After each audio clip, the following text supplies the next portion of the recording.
Happy October, folks, and welcome back to #AskGSM, episode 566 here today for Wednesday, October 2nd, 2024. I'm Graham GSM Matthews. Hope you guys are doing well and having a great week so far.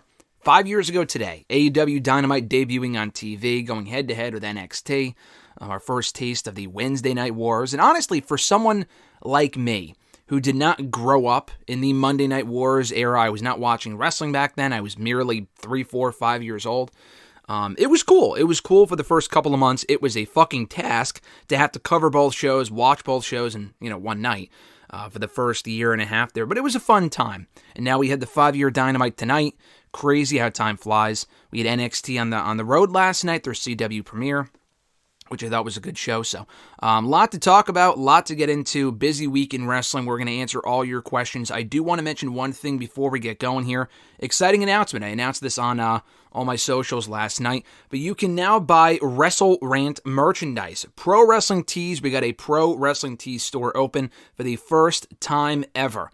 Long overdue, but it's finally here. If you want to support the brand, it is the best way to support what I do, WrestleRant, the channel, the website.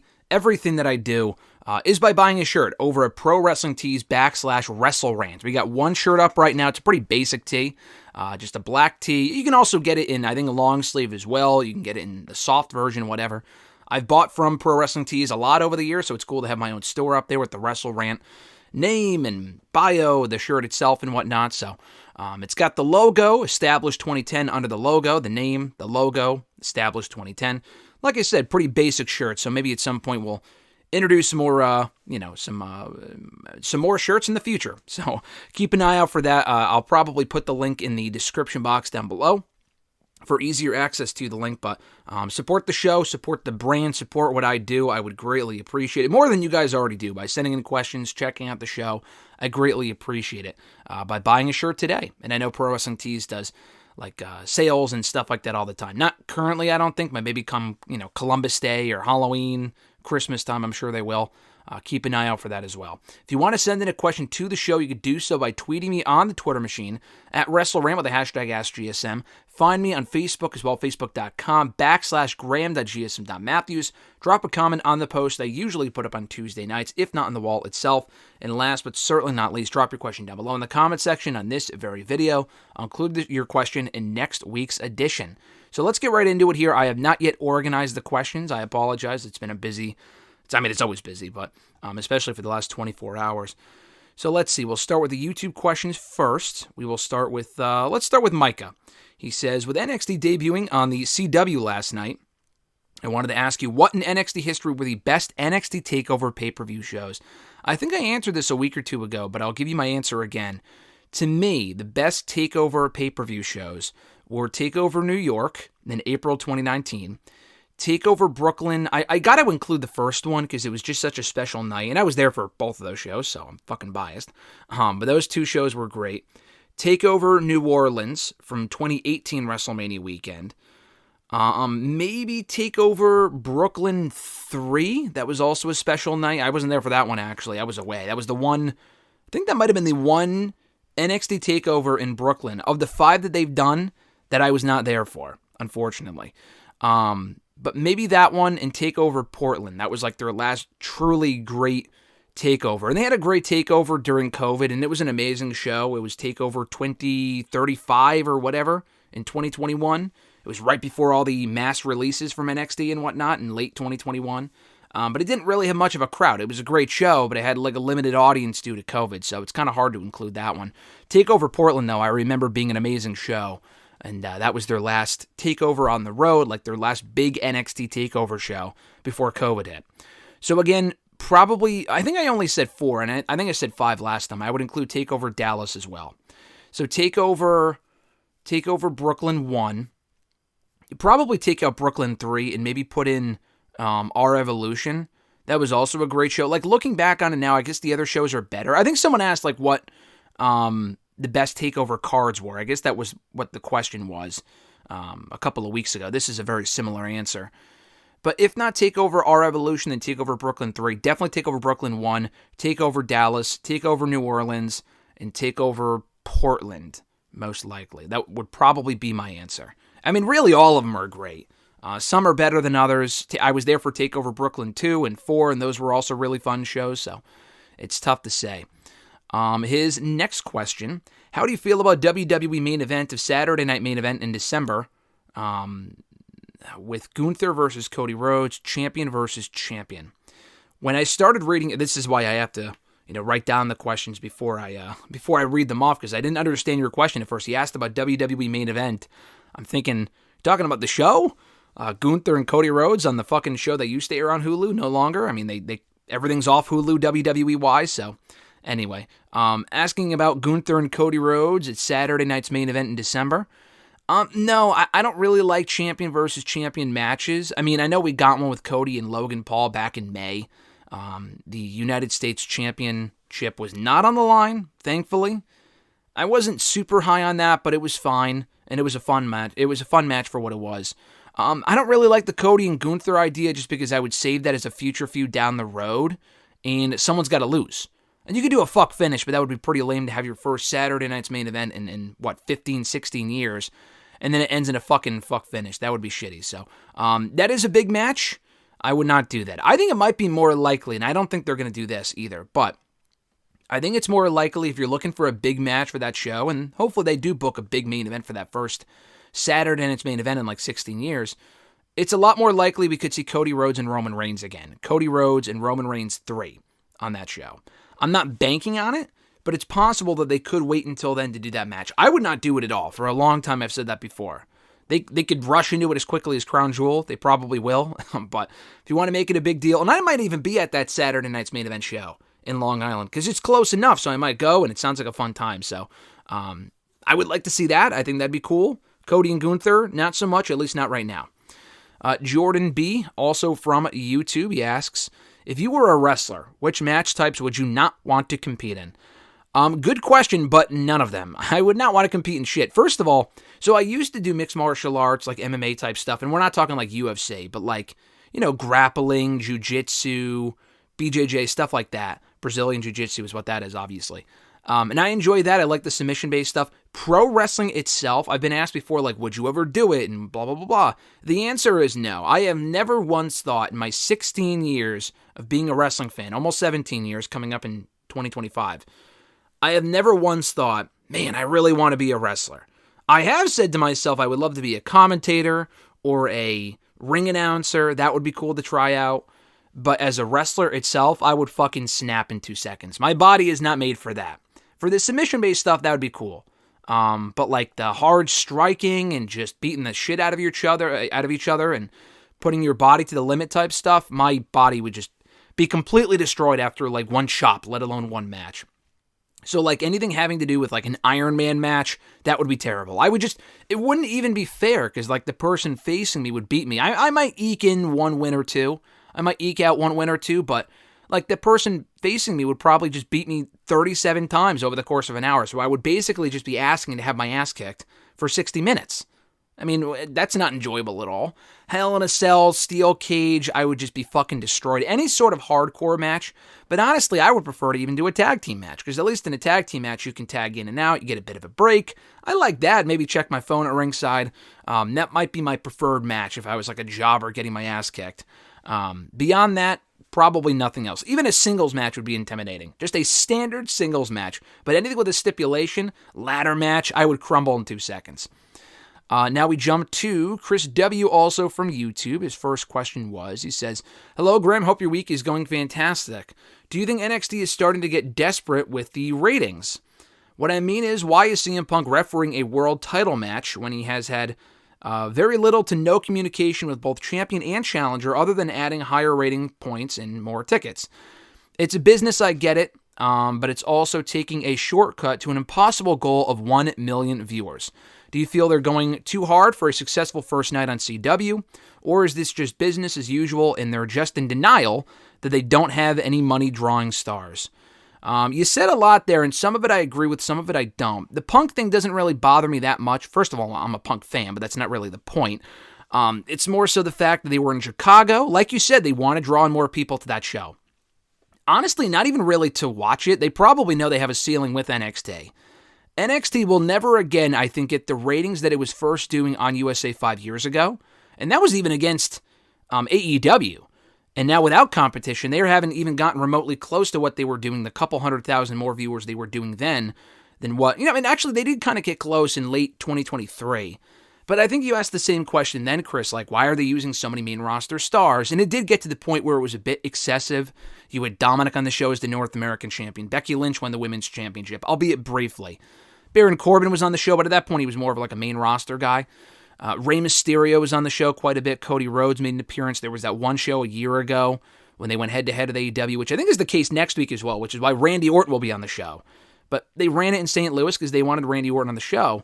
And even then, that did not draw the type of crowd that they were hoping for. I don't know how many people were there last night, but it will not be the amount of the same amount of people for next week's show in St. Louis or wherever they're airing that show, doing that show in that area, because they had to move the show from like an NBA arena that fits like 10, 20,000 people to like a small fucking bingo hall that fits like 3,500. And that's just not a great sign that NXT has this drawing power to be on the road every single week. Now, I don't think they ever anticipated bringing the show on the road every single week. And the first show on the CW will definitely be more important than the second one. The second one might be a better show, we'll see. I didn't think last night's show was like amazing. I thought it was a pretty good show for what it was. But people want to be there for history and the potential debuts and the title matches, and we got that last night. Even with Randy Orton on the card, they could not draw for shit in that market for that next week's show, and they had to move to a different arena.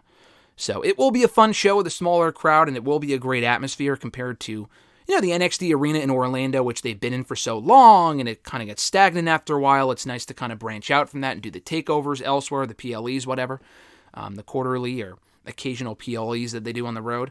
But weekly, they could never justify doing that. And I know that's not your question, but my point is that they bring in people like Orton, like Punk, to bring in more of a crowd for these shows. Because without them, I doubt they do as many people as they did in that building. NXT's a good product. It's not a great product. It's a good product, and it fluctuates. Sometimes it's better than, some periods are better than others. But at the same time, it's not a Raw. It's not a SmackDown. They don't have the name power that Raw and SmackDown do. So it's not going to do as many people watching the show or attending the show. And even when they bring in like the Cody Rhodes and the Undertakers and people like that, the John Cena's who was on last year's show as well, that was cool, but it was like a one-night ratings boost. Like you said, that's exactly what it was. Is it a desperate attempt with the ratings? Yeah, sure, but if it makes sense, and the CM Punk thing, like you said, had no history, no interaction with Trick or Ethan, but they were in Chicago. If they weren't in Chicago, it would probably feel more desperate. I don't know if they're doing Punk and Page anytime soon. I mean, they had Punk lay him out with the GTS at the very end there. I think that was just for that one night, and they're not actually building to a match between the two, but maybe they will at Halloween Havoc. I don't know. But I think in the last couple of months, and I thought the first show as well specifically, you asked this before the show aired, I believe, but I thought that first show on the CW last night did a pretty good job of showcasing their current stars and top talent, while also incorporating notable names like Bianca, Jade, CM Punk, among others. So I enjoyed the show for what it was. NXT will always be what it currently is, and that's developmental.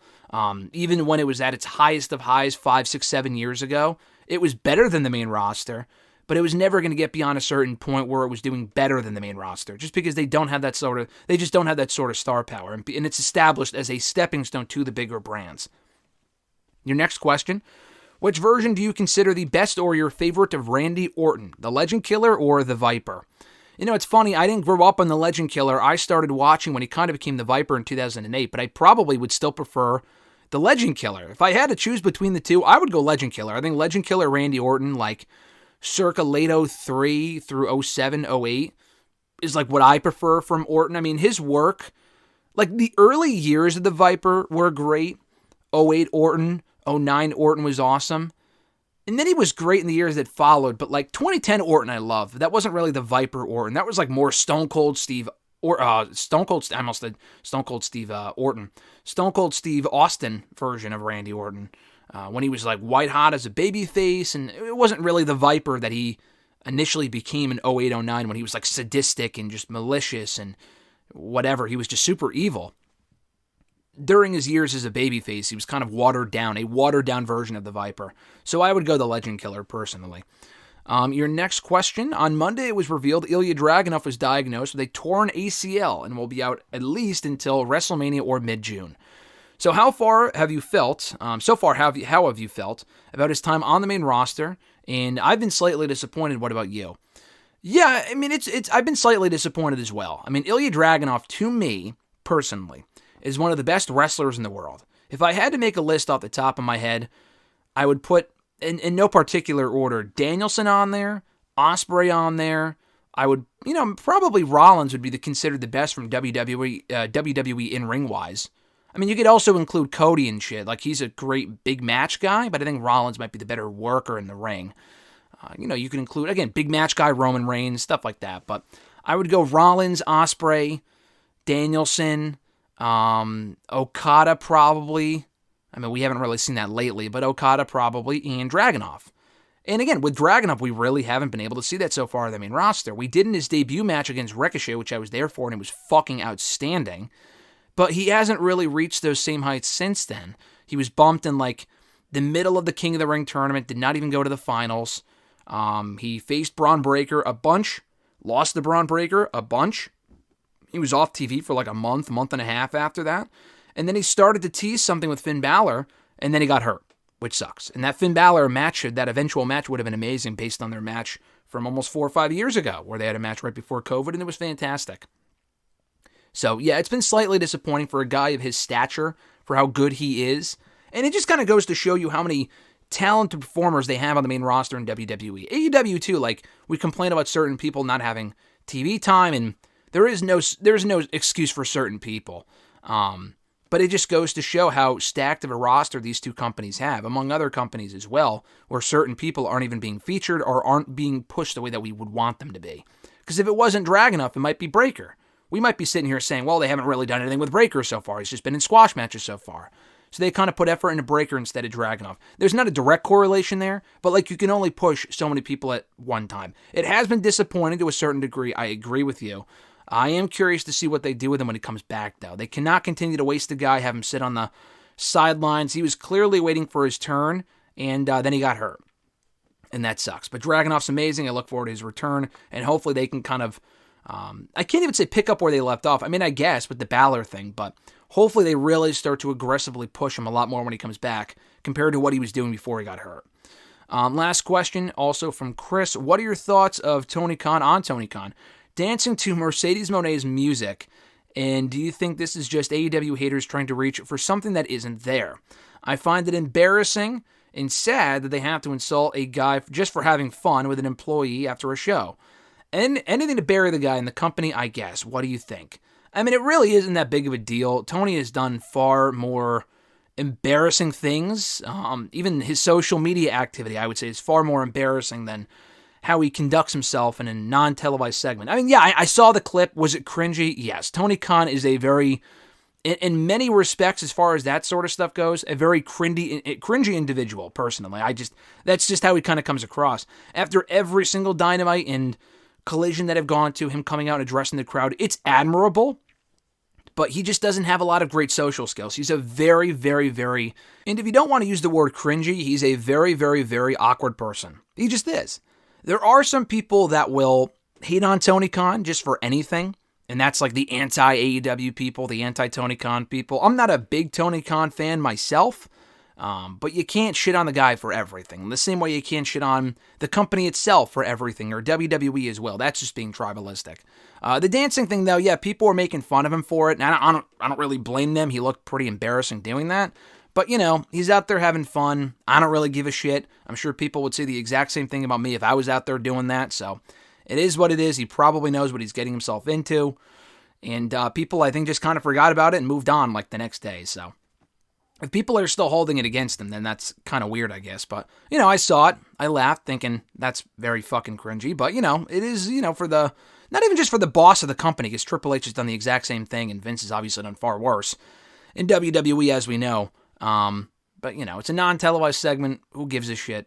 Whatever. It is what it is, really. Next couple of questions here from Facebook. No L from Facebook. Their first question was, what do you think of a Cora Jade and Roxanne Perez partnership running NXT for a couple of weeks until Halloween Havoc and having a triple threat match for the NXT Women's Championship? I mean, they wouldn't be running NXT for that long because Halloween Havoc's in 3 weeks, so it'd probably be a 2-week thing. Yeah, that'd be fine. I don't know what they're setting up for Halloween Havoc. I thought we might get Roxanne and Julia again on that show. I think Cora Jade coming back in her hometown of Chicago, helping Roxanne win was cool. I was not expecting that. Probably should have, but I thought it was well done. But I don't know. Do you set up a rematch as quickly as Halloween Havoc? I would. But then they also kind of teased the Stephanie Vaquer factor last week as well when she appeared on the big screen at the end of NXT. So do you do the tag team match at Halloween Havoc? That would be cool, but it's like, is that PLE worthy? Where it's like Roxanne and Cora versus Vaquer and Julia? I don't know. I don't know if that's PLE worthy. I would kind of want the championship on the line. Do you do a fatal four-way? I don't know. Maybe they will. And maybe Roxanne retains again until Julia finally wins it. Maybe Julia wins it there. I don't know. In the fatal four-way without pinning Roxanne. They can have a rematch at like Deadline or on TV or something. I don't know. I don't know exactly where they're going with it, but they're doing a good job of keeping it interesting. So I'll give them that. Your second question. Now that it's been 5 years for AEW as a company, what would be your top 5 best and worst AEW moments, in your opinion, in no particular order? I don't know if I can come up with 5. I could probably think of more than 5 for both. I mean, the worst moments, just to get this out of the way, is obviously Brawl Out and Brawl In. The two biggest black eyes in that company are those two moments. Not even anything that we saw on screen. It was all behind-the-scenes shit. But those two moments alone really hurt a lot of the goodwill with the company. And Punk's obviously to blame for a big part of it. I'm not saying that's entirely Tony Khan's fault. We've been over this before. But I'm just saying AEW was never really the same after either incident, specifically All Out, or Brawl Out, whatever, from 2 years ago. So, I mean, those would probably be the biggest two worst moments. Like actual TV stuff, that Chainsaw Massacre match they did about a year and a half ago with Jeff Hardy and Jeff Jarrett on Dynamite was fucking garbage. That was embarrassing to watch. They did something recently where I thought that might be the worst thing I've seen on AEW television all year. I don't remember what it is, so it must not have been that bad, I guess. But like the Nightmare Collective shit with Awesome Kong and Brandy Rhodes and Mel from back in the day. Remember that garbage? Not to pick on her, but another Brandy Rhodes moment. That Brandy Rhodes... The Jade Cargill stuff was a fun train wreck, but like Brandy and like Dan Lambert and Paige Van Zandt, that shit was fucking awful. And it wasn't really much of a coincidence that they cut that short after Brandy left the company almost immediately after that. And they never really went forward with it because it sucked. Yeah, that shit was amongst the worst stuff that AEW has done from an on-air standpoint and, behind-the-scenes standpoint as well. I'm sure there's more moments specifically from the past year. Wasn't a big fan of the... I like the the Maximum Male Models shit they're doing. I like them at AEW, but that fashion show shit they did on Collision this past week was pretty bad. I like them, but that segment sucked. Anything with the Acclaimed recently has been pretty bad. I wouldn't call it their worst moments, but like the Bang Bang Scissor Gang shit was awful. AEW's had some pretty bad stuff this year and last year specifically. The early years, aside from the Nightmare Collective and the Brandy Rhodes Dan Lambert thing, not a lot really sticks out. Aside from that Dark Order segment too, that also single-handedly killed whatever feud they were going to do because of how bad that segment was. That was probably the first truly bad segment in Dynamite history, was that Dark Order beatdown in the final Dynamite of 2019. And I think they were going to do a Dark Order Elite feud, actually. And then they didn't go forward with it because that angle was so bad and so poorly received. They ended up doing the Exalted One storyline regardless. Maybe, I don't know if that was the original plan or they just went in a different direction. I don't know. But, I felt like that was a pretty bad moment for them. Now, enough with the bad, more of the good. As far as the good moments of Dynamite go, I mean... Obviously, Punk coming in was a big, big highlight for them. And not only just Punk's debut on Rampage, which is still one of the best wrestling moments of the last 15, 20 years, if not ever. Danielson and Cole coming in back-to-back. I feel like AEW peaked on that night. That was their biggest and best moment probably ever. Was All Out. Actually, All Out 2022 was a turning point for them negatively. All Out 2021 for them was also a turning point in a positive way. With Danielson coming in, Punk being there, Cole coming in among other people. And I was at that show. That was amazing. The first Double or Nothing, the entire experience, the actual show itself, I thought was very good. I didn't think it was like 10 out of 10, but it was a fun time. But that's still like a big moment. Cody and Dustin having their match / moment was great. It happened during COVID, but that one show, actually 2 shows during COVID, The one where Kenny Omega won the AEW World Championship by turning heel and Sting's debut, two great moments, happened on the same show. Matt Hardy and Brody Lee debuting, happening on the same show.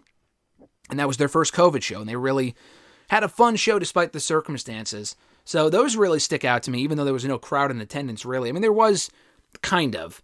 For the first one, the first COVID show, they had like wrestlers in the audience. And then for the Sting and Omega moments months later, they had a limited crowd, I'm pretty sure. But yeah, in the last couple of years, really that stretch from All Out 2021 through like the spring of 2022, their television was must-see. A lot of great debuts, Keith Lee coming in, among other people. A lot of great moments. Kyle O'Reilly, a mini Undisputed Era reunion, which was cool, among other stuff, like I said. That's not to say they've had bad moments in the last, year or two. Nothing but bad moments. It was a lot of the early years are better for AEW than what we've gotten in 2024, but they've had their fair share of great matches on TV this year as well. I was there for the Mercedes Moné debut. I wouldn't call that one of their best moments, but it was a big moment, and people went nuts for it, and that was a cool moment when she came in earlier this year. Okada's debut was cool. A lot of the debuts really come to mind. A lot of the returns and stuff like that has been... Tony Khan does a really good job with that sort of stuff specifically. So, yeah, those are that's really what kind of comes to mind for the best and worst of Dynamite in the past 5 years.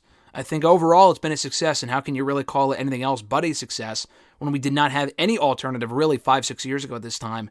And then with Dynamite coming in, AEW coming in, we've had a very enjoyable alternative. And WWE has been forced to kind of step up their own game, with Triple H taking over specifically, because of AEW. If AEW is not around right now, who knows what WWE looks like? I mean, I think the Triple H stuff still happens, obviously, but I think it was kind of a butterfly effect with affecting a lot of different things, certain people going to certain places.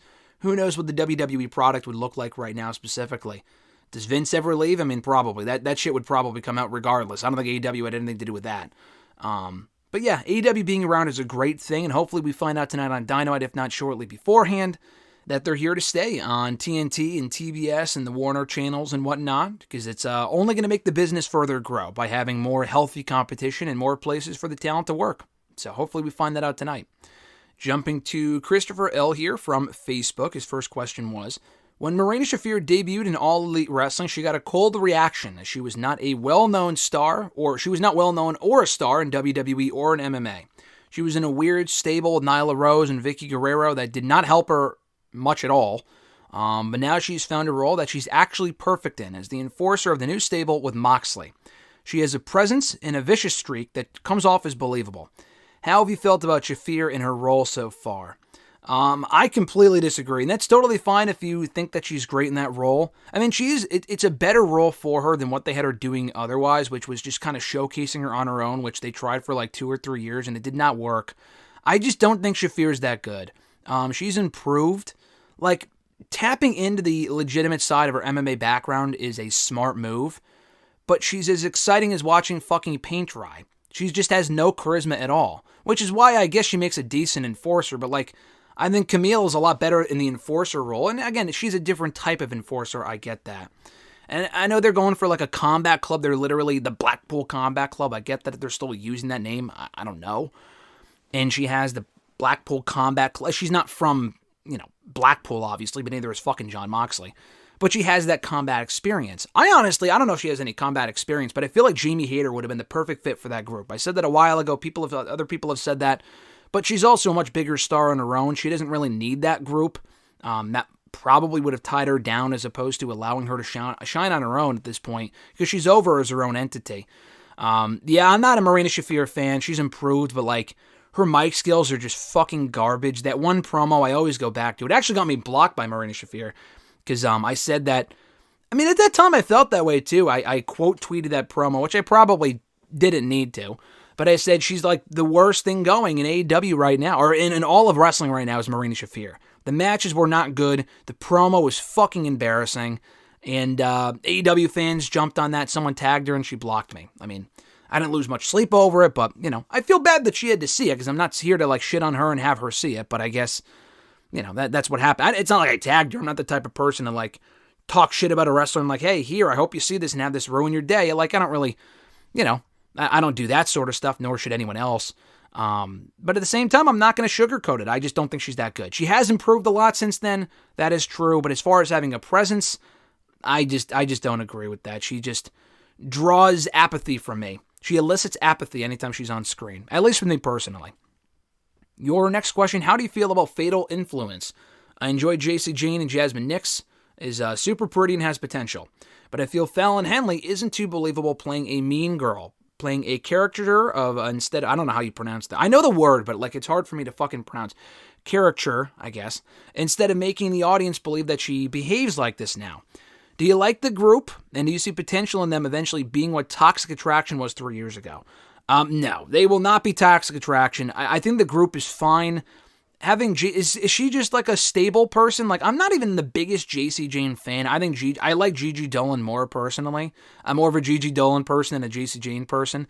In-ring wise, I mean, Gigi Dolan's in-ring work kind of fluctuates, but I think Gigi's better on the mic. JC Jane's improved a lot too, and she didn't have any wrestling experience. Maybe she did, I don't know. I didn't think she did before they hired her. Maybe she did, and I just have no idea, but she's like a stable person. They put her in Toxic, they put her in the Chase U group, and now she's a part of this thing, kind of leading it. I think Fallon Henley's the best of the bunch. Is she playing a character as a heel? Yeah, she kind of has to find her footing more in that role. She wasn't really going anywhere as a babyface. They put her over Tiffany about a year ago, and that went nowhere. So turning her heel was the right move. She kind of feels lost in the mix of this group, but at least she's on the show, and she's doing something, I guess. This just kind of feels like a ripoff of Toxic Attraction, and not in a good way. I thought Toxic Attraction as a unit, as a group, was fucking perfect. It was the perfect role for Mandy and Gigi and JC at that time. And then Mandy got cut, and it would have been perfect on the main roster. I think that would have been a very good group for the main roster. And then Mandy got fired, and they broke up JC and Gigi, which was the worst thing for the two of them, because they haven't done shit since then. JC's been on TV way more than Gigi has been. And Gigi got hurt, which is why I realize she's not on the show now. I don't know. I think the group's fine, and it's a good use of the women involved, I suppose. They want to get Jasmine Nix over. She has potential, I suppose, as well, from what I've seen of her in-ring work.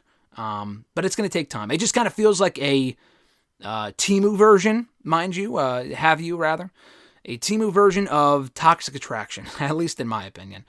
He says, what are your thoughts on Swerve Strickland's comments about his pay and among other things over the last few days? I honestly haven't really seen much of it. He's just responding to the reports of WWE, feeling that his contract was too much for the market, or whatever the fuck that report was, which I could totally believe. Them thinking that, why the fuck would they say that to a reporter? I don't know. I don't know if that's true. I don't know if it's true that they outright said that to like a Meltzer or something like that. That just seems weird to me. That being said, if it is true and they actually believe that, which, stuff about that sort of thing has come out before, like, oh, I don't think that person's worth that much. Why would Tony Khan pay that person? It depends on who we're talking about here. For Swerve, he deserves it. For anyone else, there could be an argument. For Swerve, whatever money they offered him to stick around, he is absolutely worth it for the year that he's had and for how talented he is. WWE is probably just pissed that they missed the boat. And they were actually asking if he was free 2-3 years ago when Triple H first took over. So again, it's probably sour grapes. And I don't know if Triple H feels that way or if it's other people in the company. I don't know. But either way, though, as far as Swerve's response, he's just answering questions. I wouldn't get too mad at him about it for anyone that disagrees or whatever. It's just his opinion. He was also tying it back to the black thing, rather. He was mentioning, it's because, we're black athletes and we don't get paid what we deserve. I think he had, don't quote me on that, I feel like he did bring that up in one of his answers, which an argument could also be made for that as well. I mean, there's been a lot of talk lately that there has not been any black representation on these WWE PLEs in many months. And does it have anything to do with like the pay and stuff like that and them being lowballed? It could. I mean, I'm not really one to speak on that personally. I don't have a lot of expertise and knowledge in that area, obviously. Not the best person to speak on that subject. But, that's how he feels. He's had the experience of working for WWE and now AEW, and now he's a main eventer after not really doing much at all in WWE. Even in NXT, like, he had a good run, including with Hit Row, but it never really felt like they were ever going to make him the top talent that he is. And now we're seeing that in AEW, which it took him a while to get there, but he's there now. So, I don't know. All the stuff that he said, that Swerve said, I haven't really paid too much attention to it, which is probably for the best, because I know people When people do say something that the wrestlers don't like, we have a conversation about it here on this show, or people talk about it on Twitter and social media. I haven't really seen a whole lot of people talk about it, probably because he was either right or it wasn't that big of a deal. So those are my thoughts on that. Your last question, you said, you asked, did you finally watch the Vince McMahon documentary yet on Netflix? I have not, because I've been busy starting early on my horror/slasher films leading up to Halloween night. Unfortunately, what I've heard from Solomonster's review paints a very ugly portrait of a vile, reprehensible, and just all-around evil human being. It's also true that he's extremely lucky this wrestling thing worked out in the end, because without it, he would have been a massive failure in life. Also, the stuff with Shane and Stephanie doesn't exactly make him out to be a good father either. What are your thoughts so far, and what, in your opinion, makes the Vince McMahon story so compelling, despite him being a genuinely hideous individual? Yeah, I think it hit the nail right in the head. Solomonster's review of it was great. So I hadn't finished the doc yet when I heard his review. I watched most of it, but I didn't finish it. I finished it on Monday. I did think it was a good documentary. I don't think it completely painted the picture, good or bad, of Vince McMahon, who he is as an individual. I mean, because he outright even said, which I thought it would, or do a better job of. But Vince, when sitting down for the interviews, even said, I don't really want to give you the full stories. So that kind of felt like false advertising to me personally, thinking, okay, I thought we were going to get a better picture of who Vince McMahon is as a person. And he's like, people don't know me. Well, it's because you don't want to let people know you. Like Solomonster said in his review. It's because he does not want to let people get to know the real him, because he doesn't want to share those stories. So other people talk for him, whether it's true or false. And a lot of the stories I'm sure that were shared are true about Vince. And honestly, like, moreover than anything else, he made himself look bad on that documentary by some of the shit that he said. And some of the talent, too, about other topics. Like, Steve Austin with the CTE thing was a pretty stupid quote. I know that was trending worldwide amongst wrestling fans when that first was released a week ago. But a lot of the Vince quotes, like the statute of limitations thing, like, what a fucking wild thing to say. Where he was like, yeah, it was consensual between me and the referee or whatever, whoever he was talking about. He was like, yeah, it was consensual, but if it wasn't, the statute of limitations are up anyway, so it doesn't even matter. It's like, why the fuck would you say that? What a stupid thing to say. Yeah, he's a pretty hideous individual, like you said. It's a very fascinating doc, and honestly, I feel like it's more fascinating for anyone that's not a wrestling fan, that can kind of get to know the business and Vince a little bit more. They talk about a lot of stuff that really has nothing to do with Vince as a person whatsoever, but it is a cool history lesson of the overall company, their biggest periods. For anyone that hasn't watched in a long time, or just hasn't watched wrestling at all, I feel like it's a pretty cool history lesson. But like, I feel like the most interesting parts of the doc, and I'll do a full, complete review of the documentary, by the way, here on the channel. I was going to do it today. I probably won't have time, either tomorrow or Friday. But I feel like the best parts of the documentary are, like, Vince, what he says and what he doesn't say. And we really don't learn anything new, but how they talk about certain things and offering his perspective on certain subjects, as well as the entire McMahon family and other people they interviewed for this piece. I feel like those are the most interesting parts. And that's really what's worth watching for any wrestling fan. I feel like it's worth watching, period, wrestling fan or not, specifically for the non-fans, just to kind of get a glimpse of what WWE's all about and the fucking vile shit they were doing years ago, even up until recently, and they got away with. It's crazy, man. It's definitely pretty crazy. But yeah, I enjoyed it for what it was. I thought it was well produced, and the editing, moreover than anything else, was the best part of that documentary. Where Vince was like, yeah, man, I loved my father, and I'm glad we got that one last moment. They immediately cut to Tony Atlas, where he goes, I don't think he ever liked his father, or whatever he said. Talking about the pecker thing, I mean, it was disturbing when he was talking about Pat Patterson grabbing his genitalia. He said the word pecker. He pronounced it pekka, but that's what he said. You had to watch the documentary. That's in like the first or second episode. It's some pretty wild shit. Let's put it that way. Now we move on to the Twitter questions. First from @RebornAgain, John Ritland from the Twitter machine. Check him out on Twitter and on YouTube. Real Honesty with John Ritland. It is great work. His first question was, looking at the Bad Blood card, do you see there being any shocking winners, or will the expected people go over? No, I think the expected people will go over. I don't think we get any shocking outcomes. What does shocking even mean? Like, if Rhea beats Liv for the belt, I could see that happening. I could see Liv retaining with help of like the returning Raquel Rodriguez, or was that her name on the main roster? Was it Gonzalez or Rodriguez? I think it was Rodriguez. I could see that too. I could see them having her come back and help out Liv, given their history and her own history with Rhea as well. If Finn beats Damian or Damian beats Finn, not like overly shocking either way. I feel like the most shocking thing would be like Roman Reigns getting pinned. Punk or Drew winning, either one would not be like shocking. I could see it going either way. I feel like the only real shocking thing, unless we get like a big debut of some sort, would be Roman Reigns getting pinned. Cody Rhodes getting pinned again would also be kind of shocking, because we just saw that at Money in the Bank. Why would they do that again? That would be pretty surprising, other than Roman Reigns getting pinned too. I feel like that might be more likely than Cody getting pinned. Again, Cody getting pinned again would be fucking stupid. But we'll see. I feel like it's going to be a fun show regardless. They have a pretty solid show on tap. I would also be surprised to see Bayley get the belt back. I don't think she does.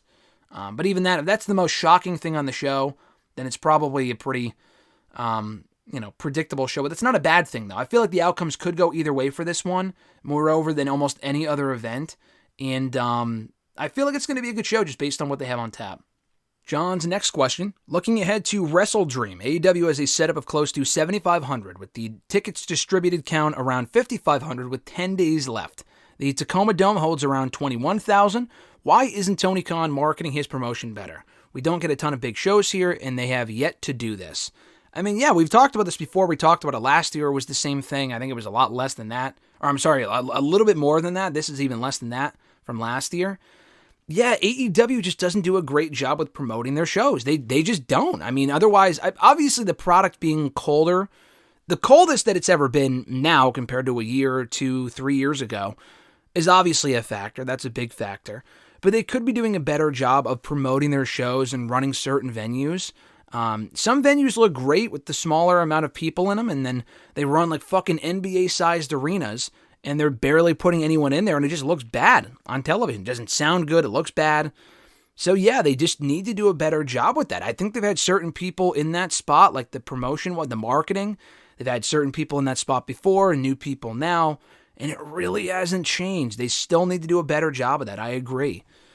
Your next question, non-wrestling related. Forgive me if I've asked a while ago, but will you be watching Joker 2 on opening weekend? If so, what are your expectations for it? He also said, side note, I'm at 235 movies for 2024, having watched 9 releases from this year in the last week. That's crazy. Yeah, I think you will be I think you can make it to 300. We said that last week or a week or two ago. I think you could totally make it to 300. As far as Joker 2 is concerned, yes, I am aiming to watch it on Saturday. So on October 5th every year, I go visit my old college roommate, one of my best friends from the last 10 plus years. We made it a thing just because after we graduated, we had, I think, went to go see a Fozzy concert actually on October 5th. The following year, Venom 2 also came out on October 5th. So we made it a tradition in the years that followed because of that. That was just a coincidence. We made it a tradition in the years that followed to go hang out, see each other, for me to go visit, now Alexis too, to go visit him in mass every year on October 5th. So 5 years ago, when we first started doing that tradition, I don't think he realized it then, but he did realize it the following year, I think, after I brought it up to him. We saw Joker, actually. It came out the exact same day 5 years ago, because we have the same calendar as 2019, and they're releasing it on the exact same weekend again.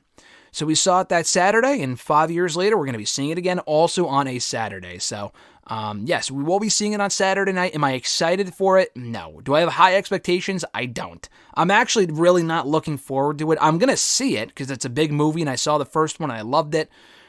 I just haven't really been enamored with the idea, the whole musical thing, since they announced it. I don't know. This will not be anywhere near as good as the first one. I can almost guarantee you of that. Will it be bad? I mean, I don't know. It could be. I don't know. We'll see. But I'm not expecting it to be great. Let's just put it that way. I'm not expecting it to be that good. At EWAGU, and then also if it is that good, it just exceeds my expectations. So that's also a set your bars low, and then if it exceeds those expectations, you'll be pleasantly surprised. With movies, that's a good way to look at it usually. But it's also nice to be excited for things. I'm just not excited for that movie. Anyway, at EWAGU 91, their first question was, do you see Ricochet turning heel in AEW? At some point, I could see it. I mean, he was never a heel in WWE, and I feel like he could have done well in that role. He did tease it a few different times, And I thought, honestly, that would have been the way to go. The issue is that as a heel, you got to have great mic skills, or at least good mic skills. He did improve on the mic in WWE, but some of his promos so far in AEW, like the way that he's come across on the mic while talking, has not been great. So I don't know if that would work unless you give him a mouthpiece, like you put him in the Hurt Business or the Hurt Syndicate, whatever, which was actually the original idea many years ago. And they went with Cedric instead, which was a great fit. But Ricochet, I mean, maybe not right now, maybe down the road that could work. Yeah, I'll say yes. I'll say that we could see him turning heel. Will we? I don't know for sure. Do I think we will? If they'll try him out in that role at some point? Yeah, I mean, why not? If he's there long enough, I mean, he's bound to turn heel at some point. He didn't in WWE, but I think WWE only ever really saw him in one role for the rest of his run there. Your second question, do you see Darby Allin ending Bryan Danielson's full-time career? I could see it. I mean, I thought we might have it happen at WrestleDream. I'm kind of glad that it's not. I feel like that would have been too quick to have him beat Bryan for the AEW World Championship on that show. I fucking hope Moxley doesn't beat Danielson at WrestleDream. We just don't need to see that. I don't need to see Moxley again as a champion, as the world champion for a fourth fucking time. I'm good on that, personally. Yeah, I'd rather Danielson win and then hold on. I mean, Darby at least would benefit because he's not like a main eventer. He's main evented pay-per-views and shows and whatnot, but he's not a bona fide main eventer the same way Bryan is and Moxley is. He would gain a lot from being the one to beat Bryan. I feel like whoever beats Bryan, ends his full-time career, and takes the title should benefit, unless it just makes the most sense for it to be anyone else. Swerve, I guess, is already a main event guy, so he wouldn't really benefit by beating Bryan, but he's never beaten Bryan, so that's the story there that just makes sense for him to get the belt back, that he lost to Bryan at All In. I'd be fine with that too. Of the two, I would probably go Swerve over Darby. The Darby one's got to be done right, though. He just can't face Bryan out of nowhere and beat him. There's got to be a build-up there, and he's got to be ready for that main event run. I mean, Darby's been there for 5 years now, so I feel like he might be ready now. But when I suggested that idea a couple of weeks ago, people were not on board with it. So, I mean, you can't please everyone, but there might be a backlash to Darby being the one to beat Bryan because people just don't want to see Darby in that role for whatever reason. So, I don't know. I guess we'll figure it out in due time, but I wouldn't be opposed to it personally. Let's put it that way. It just has to be done properly, and it should not be anytime soon. Probably in the next, 4 months. I don't know how long Bryan wants to wrestle for full-time. I thought it would be recently. I thought he would wrap up at WrestleDream, and he still might in his home state of Seattle and in Washington or whatever. But he's not from Seattle. He's from Aberdeen, obviously. But, I just don't see that happening now because John Moxley being the one to beat him, yeah, no thanks. At Iwagu91, their last question here, he said, Paul Heyman admitted that had he booked TNA, one of the things he would have done is sign Danielson immediately after he was fired in 2010. He wanted to book him as an unstoppable submission specialist, which would have led to a showdown with Kurt Angle. What are your thoughts? That would have been fucking awesome. I feel like when WWE cut Danielson, though, and Danielson wrote a book, and he probably said it there, I feel like he just kind of knew, or they even knew, that when they fired him, he's been on podcasts talking about this before as well. I feel like when he got fired, he knew that he'd be brought back. He just kind of had to let the whole necktie violence thing die down for a little bit, and they would bring him back, which they did within like a month or two. So that way he wouldn't have gone back to TNA, because I think he wanted to go back to Ring of Honor. Did he go back to Ring of Honor? I don't know if he did. I think he may have. I don't remember. I'd have to look that up. But that would have been sick though. At that point too, they had Nigel McGuinness, and he ended up like getting the hepatitis B, C, whatever it was, a couple of months later. So I don't know if it would have worked out to where they would have crossed paths, but that would have been sick though to get Bryan and Angle, because we never ended up getting that match because Kurt was in TNA that whole time, and when Kurt, finally came back to the ring in WWE, we just never got that match. So unfortunately, it never happened. And even at that point in 2017, 2018, 2019, it would not have been what it could have been in 2010 or earlier than that. But that is, I don't think I've ever heard that before, so that's pretty cool. At noob_n_co TV, they asked, what are your thoughts on the NWA being on X? I know that they're going to do a special presentation of NWA 76 in the next 5 weeks until they find a way to air episodes of NWA Power. And what will be the future of the NWA Power and the NWA Talent? I have no fucking clue. That whole shit is embarrassing. The fact they made such a big deal about being on the CW, and I feel like, this may have been inevitable anyway. I think they just fucked themselves with that whole cocaine thing about a year ago, because of that, I think they were going to be on the channel itself, and then after that whole cocaine spot at Sa Wen about a year ago, they ended up being bumped. When they eventually did move to CW, they ended up being bumped from the channel itself, which would have been a massive, platform for them compared to fucking YouTube.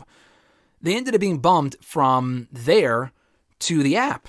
And no one really watched it. I mean, no one was going to really watch NWA anyway. But the app, I mean, it doesn't have the same exposure that the channel would have. It was probably more exposure than them being on YouTube did. But now they're off. And WWE kind of booted them off. I guess they have some sort of exclusive deal with the CW, which I don't know why this wasn't known a while ago. WWE's been known to be arriving on the CW for like a fucking year now.